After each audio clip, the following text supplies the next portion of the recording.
Welcome to Fireside.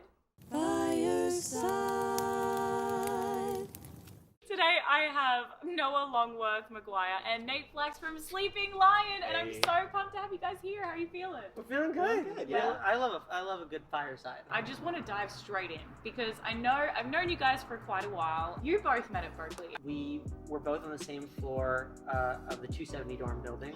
We remember fondly, and Noah's door didn't lock. My dorm room in 270 had two doors. One normal one with a lock, and one on the side that like had an iffy lock. And we just kept it unlocked. It was right by the bathroom. And people would just wander in and out of our dorm, and that's how I made all my friends first semester. He was just one of many people who would just like wander to my room and be like, "Hey, what's up?" Oh my gosh, Nate that's would be so like, funny. "Cool." Like, We do like Bon Iver covers sometimes. Wow. And we were like tossing around the idea of starting like a sort of folk project. You know, we're gonna make some tunes together. And then April of 2015, I went to the Middle East, which is a venue in Cambridge, because my girlfriend at the time was seeing a show there. I saw this woman who looked to be around our age, with blue hair, smoking a cigarette. So you know me, we sort of got to talking, and she was a genius. Like, she was just spilling all this information, like how Spotify was going to be getting into curation, how that was going to be a game changer, and about like Hype Machine and the blog stuff back when that was a big thing. And she really like outlined how interpersonal the music industry was. And at one point she like hits me on the chest and she says, "You have the heart for pop music if you ever wanted to get into it."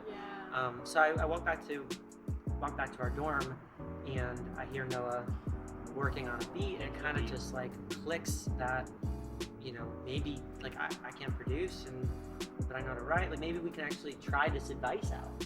So I barge into Noah's room.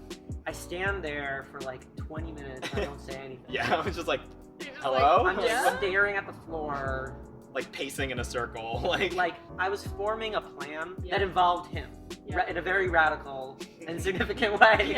And then I said, "No, we're in the wrong band." So we started Sleeping Lion then, and we made our first record while he was in Rome, Italy, and I was in New York. So we did all of it over Skype before remote writing was cool.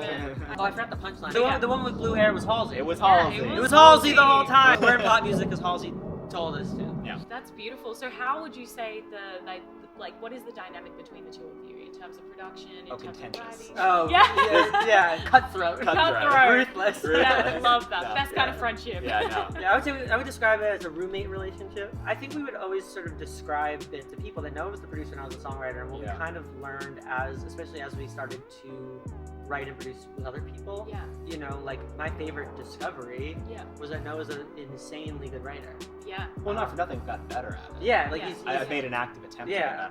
It's a learning process for sure. And then I have, you know, I can produce in the DAW. I have a harder time with that, but I love to oversee projects. It's so beautiful to hear how you guys communicate and how you are codependent on each other, but at the same time you're also such independent and individual people, and you're now breaking away from Sleeping Lion in a little sense, not completely. I'd love to know more. Originally, our division of labor was very much that Nate would write and I would produce.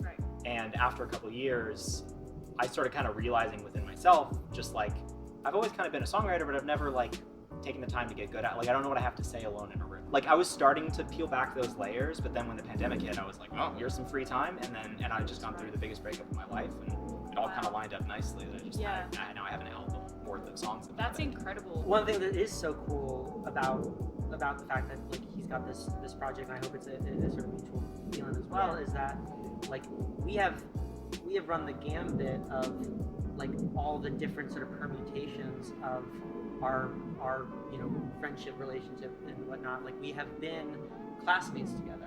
We have been business partners. We have been songwriter collaborators.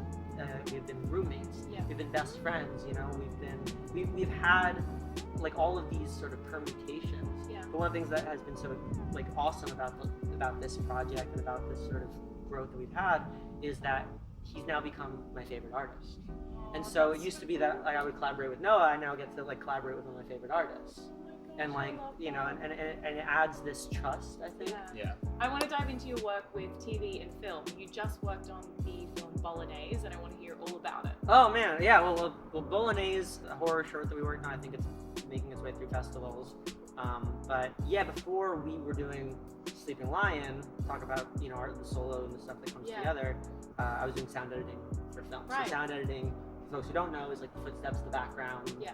Basically any sound that you hear that wasn't captured by the camera. Those skills are sort of opened up to podcast editing because it's the same kind of workflow, and that's a big reason why we started Talking Lion. It just happens that we both have that like skill set, and that is we like to keep ourselves busy. And we like to be involved in different mediums. And I love that you're utilizing all the skills that you have. But on that note, you've also started a podcast called Talking Lion, which is fabulous.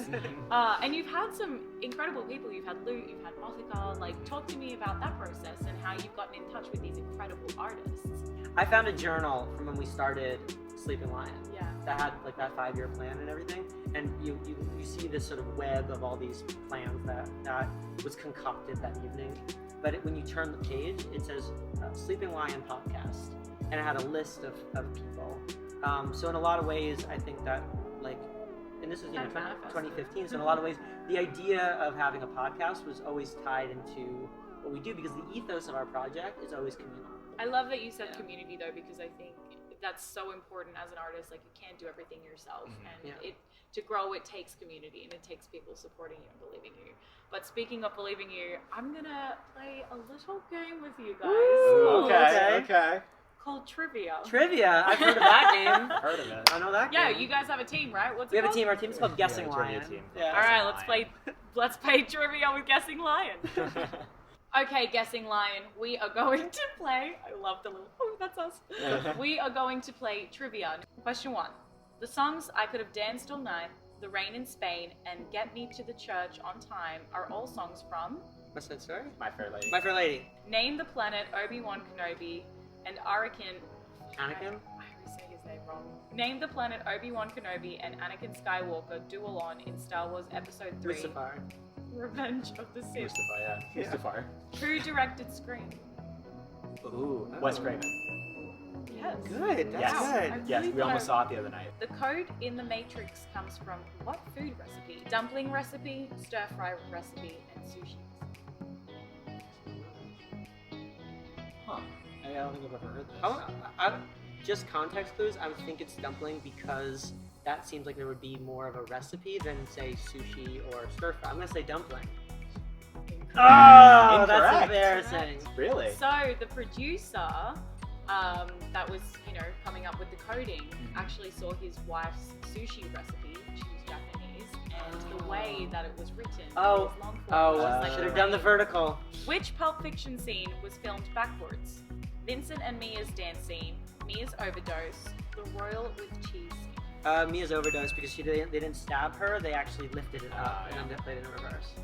Yeah. How many times has A Star Is Born originally released in 1937 been remade? I hate this movie. I don't. I only know the original and then the Lady Gaga remake, but I'm assuming there was a third one somewhere in there. Yeah, it's been remade twice? I think 4 times. Wow. 4 times? 1951, there was a TV adaptation. Is there like a foreign one? There was one with Judy Garland, one with Barbra Streisand, and... Oh, the Barbra Streisand one. Okay, this one. I hope you get this one. The I lyrics... hope we get this one. The lyrics, "You were 16 going on 17" are from which music? The Sound of Music. Yeah. The dog in Sandlot is nicknamed the Beast. What's the dog's actual name? Atlas, Goliath, or Hercules? Those are all great dog names. I like Goliath because there's theme in there. Atlas, the dog's not holding the weight of the world on his shoulders. Hercules, you could say it's a Herculean task to get over to the fence of the dog. I know the dog is blocking something and he's vicious. That's what I remember. The dog is like a But it's the dog's real name, not the dog's fictional name. Yeah, but who names it?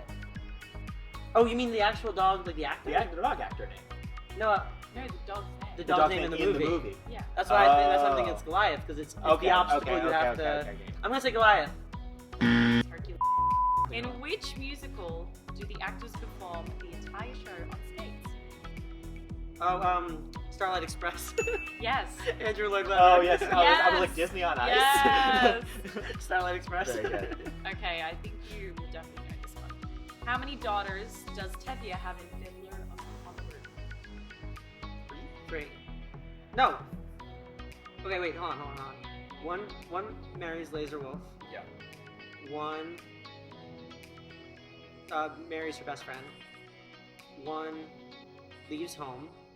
Oh, and then I fell asleep. Is there a 4th one? Oh, okay, I wonder if there's one that, like, just... There's a young... Is there a young one? No, there's 4. Is it 4? There's 4. 5. No! Come on! Who's the 5th? Who's the 5th? She doesn't have a song! She doesn't exist. She doesn't have a song. What is the school's name they go to in Wicked? Shiz. Yeah. Final question. You ready? Yes. Tracy Turnblad and Link Larkin are characters in which Hairspray. film, musical? Sorry. What did you say again? Hairspray. Hairspray! Very good. Oh, okay. Well, thank you so much for playing trivia. Oh my Honestly, God. I am so impressed by your knowledge because if you would have done that to me, I would have been like, I need to leave. I don't know. Listen, if you had asked us presidents, we would have not done too well. That's Yeah. just history. Geography, terrible. I could have maybe done half of geography, but Well, I love that you know film and Yeah, musicals. that's our bread and butter. And video games. Yeah. You have a Video- lot of oh, I video should game throw info, those in yeah. Awesome. Well, thank you so much for chatting and Oh playing, my god, guys. it was a wonderful fireside. Thank you. I really enjoyed it too. I believe we have a song to sing. We Yes, do. we do. Shall we? We do. Shall we do it? Let's dive in. Let's do it. I don't wanna hurt nobody. I don't wanna hurt no one.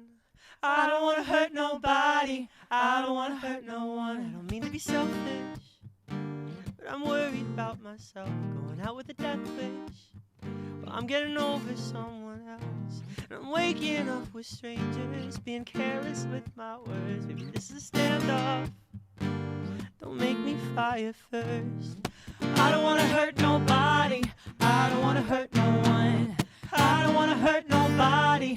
I don't wanna hurt no one. But if I gotta hurt somebody, let it be 'cause of love. I don't mind if my hands are bloody, as long as it's not my blood. After the smoke cleared, it was a bloody fucking mess. I was looking for love here. I'm on the run with nothing left, and I'm riding by my wanted signs. At least now I know my worth. You were caught in the crossfire, but that's not what you deserve. I don't wanna hurt nobody. I don't wanna hurt no one. I don't wanna hurt nobody. I don't wanna hurt no one. But if I gotta hurt somebody, let it be 'cause of love. I don't mind if my hands are bloody, as long as it's not my blood. Yeah.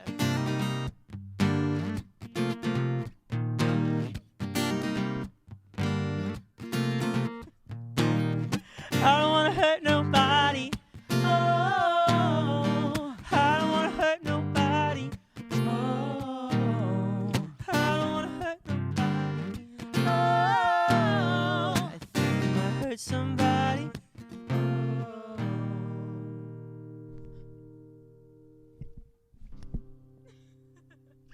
I don't wanna hurt nobody. I don't wanna hurt no one. I don't wanna hurt nobody. I don't wanna hurt no one. But if I gotta hurt somebody, let it be 'cause of love. I don't want it, my hands are bloody, as long as it's not my blood. Yeah. I don't wanna hurt nobody. I don't wanna hurt no one.